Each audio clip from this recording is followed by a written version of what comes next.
አንድ ቀን የሚያገኘን አምላክ አለ። አንድ ቀን የሚያወጣን አምላክ አለ። በድካም አብዝተ፣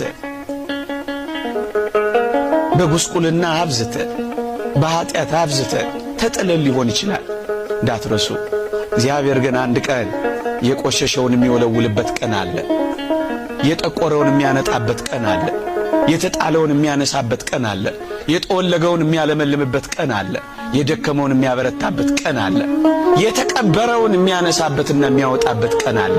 እሱን ቀን ብቻ በተስፋ መጠበቅ። የእግዚአብሔርን የተስፋ ቀን ሳትጠብቁ አደራችሁን የራሳችሁን የተስፋ ቀን አታጨልሙ። አንተ እግዚአብሔር ምን ሊሰራብህ እንደሆነ ምን ታውቃለህ? ራስህን ለጽድቅ ደግሞም ለቅድስና አዘጋጅ እንጂ እግዚአብሔር ብዙ ሥራ እንዲሰራብን ያዘጋጀን እንደሆነ ምን እናውቃለን? ክርስቲያኖች እኛ ልዩ ለመሆን ነው የተፈጠርነው። ክርስቲያን የሚሆን ነው በጣም ልዩ። ለዚያ ራሳችሁን አዘጋጁ። ራሳችሁን ምንም እንዳይደል አድርጋችሁ መቁጠር ተው። ከጸጋ ወደ ጸጋ፣ ከኃይል ወደ ኃይል፣ ከክብር ወደ ክብር በመንፈሳዊነት እያደጋችሁ ለሌሎች ለማብራት ተዘጋጁ።